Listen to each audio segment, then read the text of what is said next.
제 발표를 시작하도록 하겠습니다. 글쓰기 발표 토론을 수업을 중심으로 초개인화 시대의 수업 설계 및 실행을 발표하도록 하겠습니다. 수업 설계의 목적은 초개인화 시대의 학습자들에게 맞는 맞춤형 수업 설계 실행을 통해서 인식의 변화를 고찰하고자 하는 목표를 가졌는데 코로나 사태로 모든 것이 다 과제 선택이나 시험 유형 선택이나 토론 주제 선택을 못하게 되어서 그 가운데서 수업 실행을 해보고자 참 노력을 했던 한 학기였습니다. 글쎄 우리 학교에 글쓰기 발표 토론 수업 목표는 지성인이 갖춰야 할 사회의 방식들을 탐색해본다.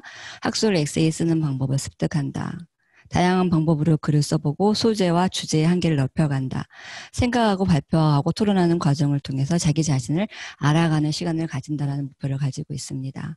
수업 설계는 온라인 수업, 반디하고 줌을 병행을 하였고요. 오픈 채팅방, 글쓰기 과제, 토론위에 그리고 시험으로 수업을 설계하였습니다. 먼저 오픈 채팅방을 운영하는 거는 수업 개시 다음 주에 오픈 채팅방을 마련을 했습니다. 그래서 학생들을 다 오게 해서 이 온라인 수업이라는 것이 상호 소통할 수가 없기 때문에 제가 수업 시간에 그 수업을 하면서 출석부를 보면서 학생들에게 질문을 하는 거예요. 녹화를 하면서. 그래서 예로 든다면은 비유 연습에서 천국은 연필에 가까운가 본필에 볼펜에 가까운가라고서 학생들에게 이야기를 한 다음에 제가 이름을 부릅니다. 불러서 정경은 학생 이것에 대해서 오픈 채팅방에 다 올려주세요. 그러면 학생들이 자기 이름이 불리면 그 학생만 그 수업 시간 그 오픈 채팅방에 자기 답을 올립니다. 이거는 대면 수업에서는 그 자리에서 이루어질 수 있는 겁니다. 자, 그래서 오픈 채팅방 운영에서는 공지사항도 하고 학습자들이 거기에다 질문을 하고 그 효과는 학생들이 한 3주차까지는 집중을 하지만 4주차부터는 집중을 할 수가 없었다라는 말을 하거든요. 그런데 수업 시간에 질문을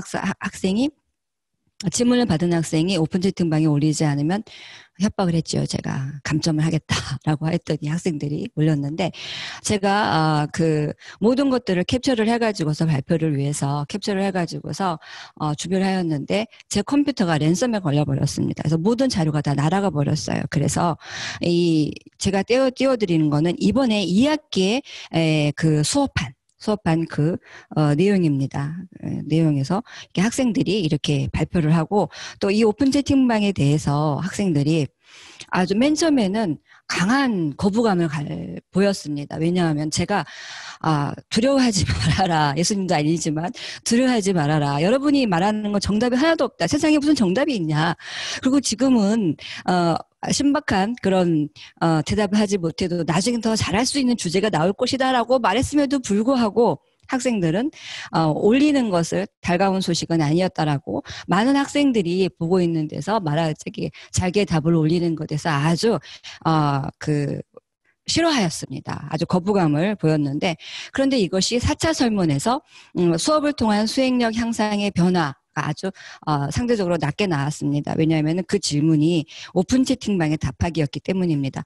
학생들은 자기의 생각을 다른 사람들이 읽는 거에 대해서 아주 좋지 않게 싫어하는다라는 것을 알 수가 있었습니다. 그런데 반면에 즐기는 학생들이 있었습니다. 오픈 채팅방이 효과라고 볼 수가 있는데 문수원 학생 같은 경우는 자기는 그동안 답은 다 정해져 있다라고 생각했는데 정해진 답 따위가 없고 내가 말하는 것이 나의 정답이다라는 것이 충격이었다라고 이야기를 합니다. 그리고 또 다른 밑에 있는 김현주 학생은 오픈 채팅방에 다른 친구들의 이야기를 읽으면서 이렇게 접근할 수도 있구나라는 사유가 발전할 수 있었다라고 평가하는 사람도 있습니다. 자, 글쓰기 과제는 오늘 수업 수업을 한 다음에 수업 중에 중간에 생각해 보기가 무척 많았거든요. 그것을 이렇게 제시를 합니다. 이렇게 제시를 하고 오늘 생각해 보았던 것 가운데서 하나의 글감을 선택해 가지고서 내일까지 이렇게 글을 써서 내도록 하세요라고 제시를 합니다. 마지막 PPT에서. 그런데 학생들이 나중에 보니까는 마지막 PPT만 보고 앞에 수업을 듣질 않는 거예요. 그래서 후반으로 갈수록 제가 마지막에는 궁지하지 않았습니다. 그냥 오늘 생각해 보았던 것 중에서 한 가지를 선택해라 했더니 아이들이 아주 당황해했습니다. 자, A4 용지 한 장으로 부담을 줄였고요. 총 11회였습니다. 마지막 과제는 그 3장 이상의 소논문을 내게 하였습니다. 아이들에겐 좀 가혹했던 한 학기였다라고 본인도 생각하고 있고 저도 그렇게 생각을 합니다. 글쓰기 과제는 중간고사 전까지 제가 수업 목표 중에 하나는 아이들에게 되도록이면 글쓰기에 대한 글쓰기 경험을 주는 것이 좋다라고 생각을 했습니다. 많이 써봐야 된다라는 거죠. 그래서 중간고사 전까지는 학술적인 글쓰기가 아니라 문학적인 다양한 소재로 형식으로 글을 쓰게 했고 학생들 가운데 많은 학생들이 시를 써서 냈습니다. 다. 그리고 제가 중간에 하도 시를 시를 써니까 선생님 전공이 시라는 걸 알면은 아마 시는 못 쓸 것이다 했더니 소설로 변경을 해서 소설 쓰는 학생도 있었고 우리 학교 학생들 가운데 소설 쓰기 좋아하는 학생들 무척 많습니다. 중간고사 이후에는 학술적인 글쓰기를 하라고 학생들에게 이야기를 했습니다. 그래서 어떤 학생의 평가를 보면은 매주 한 편씩 글을 쓴 것은 아주 새로운 경험이었다라고 보는 그래서 그것이 다양한 글쓰기가 값진 경험이었다라고 말한 학생이 있습니다. 이렇게 글쓰기를 내게 한 다음에 다음 주에 녹화의 앞부분에 이렇게 그 화면을 띄워놓고 이름을 지우고 나서 좀 시정해야 될 것들을 이야기를 하고 그러고서 어떤 경우에 있어서는 이렇게 좀 더 고쳐야 될 부분들을 아이들한테 그 학습자들이 볼 수 있도록 하였습니다. 자, 그리고 토론은 2번을 하게 되었는데요. 1차 토론과 2차 토론으로 나누어졌고 형식을 다르게 하였습니다. 1차 토론은 2018년 국제학술지의 네이처에 실린 그것을 바탕으로 하여서 자율자동차는 윤리적인 어떤 문제는 입력을 해야 되는데 가르칠 수가 없기 때문에 많은 사람들에게 설문을 해가지고서 만약에 이렇게 도로에 두 대상이 이거는 한쪽을 보고 가게 하지만은 진짜 설문에는 마주보고 오고 있는데 자율자동차가 브레이크가 고장이 났다. 누구를 쳐야 될 것인가, 누구를 살려야 될 것인가에 대한 그 설문이 있었다. 이것을 가지고 여러분들도 한번 해봐라 라고 해서 학생들이 약 40분에 걸쳐서 토론을 하고 그 결과를 그 과제방에 올렸습니다. 그리고 그 다음 주에는 원래의 설문을 가지고서 학생들이 보게 하면서 이러한 순서를 어떻게 생각하는가에 대해서 학생들과 함께 학생들에게 질문을 하였습니다. 2차 토론은 찬반 변론식 토론의 방법을 썼습니다. 클린트 이스트우드의 밀리언 달러 베이비를 먼저 보게 한 다음에 그 마지막에 프랭크가 식물인간이 된 매기가 너무 고통스럽게 살아가니까는 주사를 놔서 안락사를 시키는데 저는 안락사라는 말은 하지 않습니다. 아이들이 그거에 대해서 그 선입견을 가지고서 이야기를 할 것 같아서 그냥 이 후반부에 어떻게 생각하는가 그래서 이런 방식으로 A팀, B팀을 아예 정해줬습니다. 정해줘서 모든 사람들은 우리 크리스찬은 안락사는 안 된다라고 생각하는 걸 알고 있기 때문에 미리 주제를 정해주고 그러고서 자기가 변론해야 될 것을 정해줬습니다. 그래서 A조는 사랑하니까 괴로워하면서 살지 않도록 죽여준다라는 그 입장에 서서 B조는 명분이 있다 해도 죽이는 것은 맞는 방법인가라는 그 입장에서 토론을 하도록 시켰습니다. 실행을 했습니다. 자, 그래서 그 자세하게 학생들한테 알려주고 토론을 1시간 반 동안 하게 하고 녹화를 해서 올리게 하였습니다. 자, 토론 녹화를 보면서 생각한 거는 뭐였냐면은 이 온라인 수업의 문제점에 대해서 생각을 했습니다. 저는. 학생들이 1시간 반 정도 아니면 3개로 나누어진 녹화 영상을 올렸는데 그걸 보기가 저는 정말 힘들었습니다.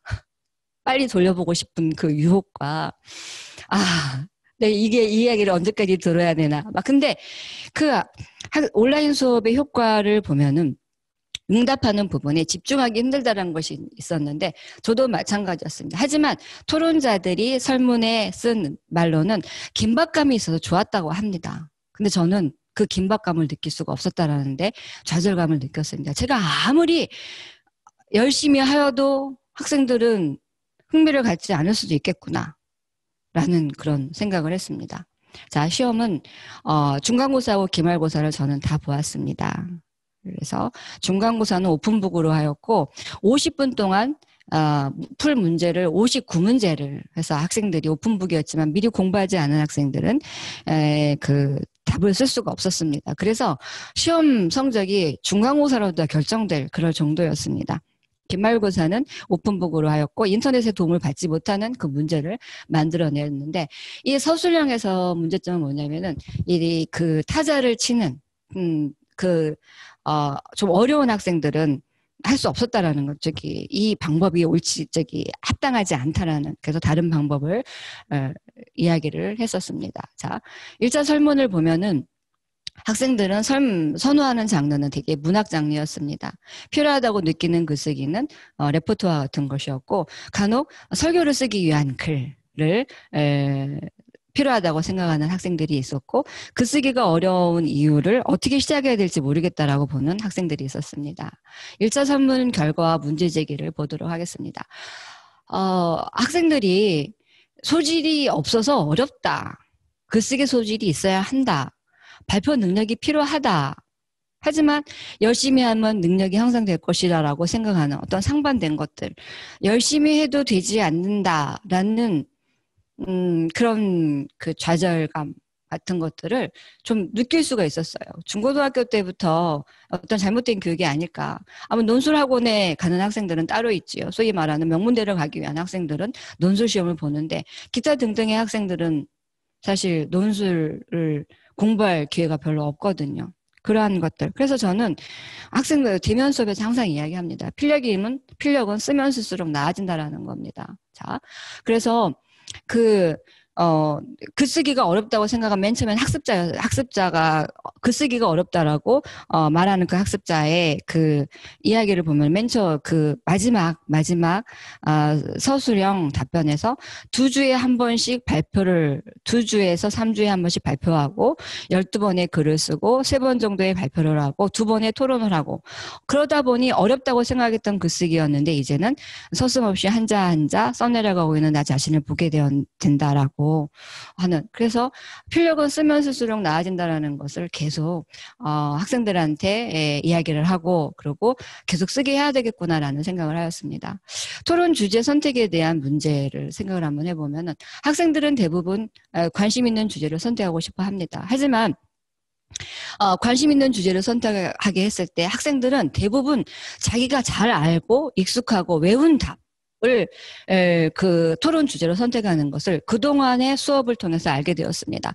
정말 그 사형제도에 대해서 간단하게 물어봤음에도 불구하고 다른 것들을 물어봤을 때 학생들은 별로 흥미를 못 느끼는 게 아니라 좀 어려워하다가 사형제도는 그동안에 이야기했으니까는 자기가 알고 있는 거기 때문에 갑자기 활기를 띠면서 첫 번째, 두 번째, 세 번째 하면서 정말 명확한 답을 주는 거였어요. 그러니까는 토론이 이루어지지가 않았습니다. 학습자들은 이미 알고 있는 거기 때문에. 그래서 토론 주제를 선택하는 데 있어서 중고등학교 때부터 준비되지 않았기 때문에 이건 좀 어렵겠구나. 그래서 이 선택에 대해서는 교수자가 더 노력해야겠다는 생각을 하였습니다. 자, 정해진 주제, 정해진 찬성과 반대 입장을 그러니까 선택하지 않고 교수자가 잘 선택해가지고서 주어졌을 때 이것이 더 효과가 나을 수도 있다라는 것입니다. 이 문수원 학생의 이야기를 보면은 내가 원하는 진영에 서는 것이 아니라 정해주신 진영에서 하였을 때 그 다른 사람의 의견에 귀 기울이고 사고력을 늘리기 위하였다. 그래서 답이 정해져 있는 것이 아니라 오히려 무수한 질문들만이 넘쳐나는 것을 깨달았다. 글 참 잘 쓰지요. 자, 이렇게 해서 그 효과를 또 그러니까 선택하는 것보다 선택해 주는 것이 어떤 효과가 있을 수도 있다라는 것을 생각했습니다. 이거는 1차 선물, 2차 설문, 3차 설문에서도 드러나는 건데 학생들은 선택해주는 방식을 익숙해져 있다라는 겁니다. 그래서 선택을 귀찮아할 수도 있고 선택하기보다 정해주기를 원한다라는 것을 알 수가 있었습니다. 이건 결론에 대해서 다시 이야기하도록 하겠습니다. 2차 설문에서는 토론은 지금까지는 서로를 공격하기 위한 것들, 싸우기 위한 것이었는데 그런 것이 아니라 서로를 의견을 나누는 그런 방식도 있다라는 것을 배웠다라는 토론에 대한 생각의 변화가 있었다라는 것을 이야기합니다. 온라인으로 토론하는 방식을 설문을 보면은 그 온라인이 토론에 영향을 미치지 않았다라고 보는 학생이 더 많았다라는 겁니다. 더 적합했기도 하고 이거는 대면 강의에서는 이렇게 제가 다 가봐야 되고 확인해야 되는데 동시에 할 수 있는 참 괜찮은 방식이 온라인 토론 방식이라는 것을 생각하게 되었습니다. 글쓰기 이해도를 보면은 대체로 높게 나타났으며 글쓰기를 선호하는 집단과 글쓰기를 어렵지 않게 인식하는 집단이 더 이해도가 높았다라는 걸 알 수 있습니다. 그래서 좋아하면 잘한다. 라는 결론을 가질 수가 있었고 좋아하게 어떻게 만들 것인가를 고민을 했습니다. 수업을 통한 수행력 향상의 변화는 창의적인 생각과 논리적인 사유가 훈련되었다라는 게 높게 나왔지만은 아까 보았던 것처럼 오픈 채팅방의 문제에 있어서는 학생들이 그래서 2학기 수업에서는 개별적으로 제게 카톡을 보내게 했습니다. 그래서 다른 학생들이 보지 않으니까 안심하고 올려라 했는데 어떤 방법이 옳을지는 수업이 끝나야지 알 것 같습니다. 수업 만족도는 대부분 높게 나타났습니다. 그런데 만족도가 낮은 거는 학습해야 될 분량이 적절하지 않았다라는 거죠. 제가 생각해봐도 가혹하지 않았나? 이효한 학생 같은 경우는 정말 이게 대학교 1학년들이 할 만한 과제냐? 너무 빡센 것이 아니냐? 우리 수준을 너무 높게 보는 게 아니냐? 그리고 박주환 학생 같은 경우는 대학 교육이라는 것이 처음부터 이렇게 수준 높을 것이라는 예상은 전혀 하지 못했다라고 말을 합니다. 수업 만족도에서 글쓰기가 어렵다라고 생각한 학습자가 나중에는 하지만 좀 정말 그 학생들의 말대로 빡센 거 아니냐라고 했지만은 꾸준히 따라왔을 때 글을 쓸 수 있게 되었다라는 그런 답변입니다. 질적 연구는 소감문입니다. 소감문을 A4 용지 한 장으로 써서 내게 하였고 두 사례를 가지고 왔습니다. 한 학생은 맨 처음에는 글쓰기를 좋아했지만 과제가 너무 많아서 압박, 긴장감, 부담으로 싫어졌다라고 하는 학생이고 두 번째는 정말 이 학생은 글을 참 잘 쓴다라고 생각을 했습니다. 저도 재밌어가지고 A4 용지 한 장을 참 밑줄 그어가면서 읽었거든요. 교수님은 좀 스파르타식이다. 그리고 오픈 채팅방에 올린 것은 정말 괜찮다. 내 이름이 불렸으면 좋겠다고 생각한 적도 있었다. 흥미로웠다. 집중하기 쉽지 않지만 오픈 채팅방으로 유도하신 거는 기막힌 전술이다. 이건 제 자랑입니다. 자, 의견이 극명하게 갈릴 법한 그 토론 주제를 어떻게 찾으셨는지 참 배우고 싶다라는 둥 대단한 인상적이었다라고 제가 좀 잘 썼군이라고 생각했던 그런 설문입니다. 마지막 어떤 학생은 이런 소감을 써서 냈습니다. 이 글쓰기 발표 토론이 신학교에서 왜 필요하지? 라고 생각을 했다라는 겁니다. 하지만 나중에 글을 써가면서 이거 신학교에서 꼭 필요한 거로구나. 설교도 글쓰기인데 라고 생각했던 학습자의 그 답변이었습니다. 자, 결론으로 나가도록 하겠습니다. 비대면 수업이나 대면 수업이나 글쓰기의 역량과 행동 변화는 차이가 없었습니다. 열심히 하는 사람은 열심히 하고 열심히 하지 않는 사람은 비대면이든 대면이든 열심히 하지 않는다는 것. 학습자들에게 온라인 수업과 대면 수업을 선택하게 한다면 어떤 결과를 가지게 될 것인가. 학생들은 다 대부분이 설문조사에는 온라인을 선호했지만은 대면 수업을 보았을 때 그 학생들의 행동하는 건 달랐거든요. 하다못해 그 토론을 할 때 잠깐 보는 것도 참 좋았다고 이야기한다라는 것. 선택의 문제에 있어서는 아직 학습자들이 준비되지 않았다라는 것을. 그리고 선택해 주기를 바란다라는 것. 그리고 외운 답을 쓰기를 원한다라는 것. 초개인화 시대 학습자들의 역량을 위해서 교수자의 노력과 역할이 더 커지고 중요해졌다라는 결론을 가지게 되었습니다. 왜냐하면은 2차 토론에서 제가 안락사라는 문제를 말을 쓰지 않고 어떻게 할 것인가라는 것을 이야기하였을 때 학생들은 정말 새롭게 생각해 본 즐거운 곳이었다라는, 안락사는 다 알고 있지만은 영화를 중심으로 한 토론을 하게 하였을 때는 즐겁고 새로운 주제였다라고 학생들은 반응을 하거든요. 그렇기 때문에 어떻게 하면은 이 교수자가 더 초개인화 시대지만 더 노력해야겠다라는 생각으로 결론을 제가 맺었습니다. 자, 감사드립니다.